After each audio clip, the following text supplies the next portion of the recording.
دن آتا ہے 26 جولائی 1943، قائد اعظم کے اوپر ایک قاتلانہ حملہ۔ tried to murder Jinnah, having talked his way into the house in Bombay. It was in July when an attempt was made on his life. And my father was struggling with him, so the knife got him, and the chauffeur.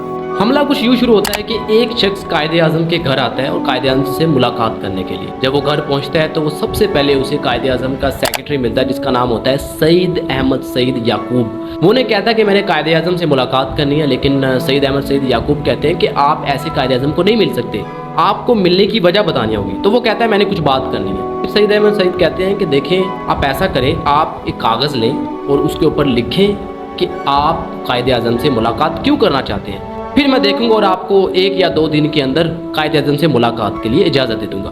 خیر وہ شخص جو ہے اس کاغذ کو پکڑتا ہے اور لکھنا شروع کر دیتا ہے۔ اتنے میں قائد اعظم بھی کچھ دستاویز کے ساتھ سیکرٹری کے کمرے میں آ جاتے ہیں۔ جب وہ سیکرٹری کے کمرے میں آتے ہیں تو وہ شخص قائد اعظم کو دیکھتا ہے اور ان کی طرف جاتا ہے۔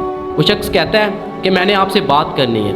قائد اعظم کہتے ہیں دیکھیں میں ایسے کسی سے ملاقات نہیں کرتا، تو اگر آپ مجھ سے بات کرنا چاہتے ہیں تو آپ ایک پیج لیں اور اس کے اوپر لکھیں کہ آپ ملاقات کیوں کرنا چاہتے ہیں، اس کی اپنی وجہ بتائیں، اور اس کے بعد میں 1 یا 2 دن کے اندر آپ کو اجازت دے دوں گا۔ تو وہ کہتا ہے نہیں میں نے ابھی ملنا ہے، میں نے ابھی بات کرنی ہے۔ تو قائد اعظم کہتے ہیں دیکھیے میری بہت ساری مصروفیات ہیں جس کی وجہ سے میں اب آپ کو نہیں مل سکتا۔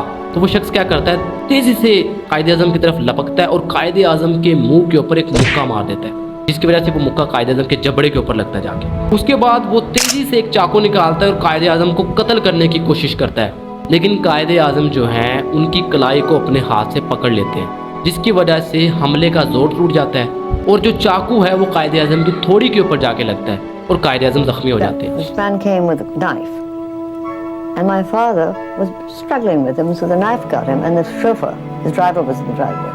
اتنے میں سعید احمد سعید یعقوب بھی ان کو پکڑ لیتے ہیں اور قائد اعظم کا چوکیدار بھی آ جاتا ہے، ڈرائیور بھی آ جاتے ہیں اور حملہ آور کو دبوچ لیا جاتا ہے اور قائد اعظم کو اوپر لے کر جایا جاتا ہے جہاں پر ان کی مرہم پٹی کر دی جاتی ہے۔ اتنے میں پولیس بھی آ جاتی ہے اور پولیس جو ہے مجرم کو اپنے تحویل میں لے لیتی ہے اور قائد اعظم کے بیانات بھی اس پہ اوپر لے لیتی ہے۔ جب پولیس مزید چھان بین کرتی ہے تو معلوم ہوتا ہے کہ اس مجرم کا نام رفیق صابر مزمنگی تھا، جو کہ لاہور کا رہنے والا تھا، جس کا تعلق خاکسار تنظیم سے تھا۔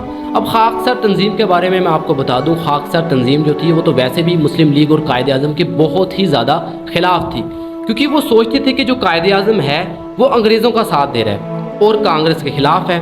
اصل میں وہ چاہتے تھے کہ قائد اعظم اور مسلم لیگ مل کے کانگریس کے ساتھ انگریزوں کے خلاف کام کرے، لیکن قائد اعظم ایسا نہیں کرتے تھے، جس کی وجہ سے جو خاکسار تنظیم تھی وہ قائد اعظم کے خلاف تھی۔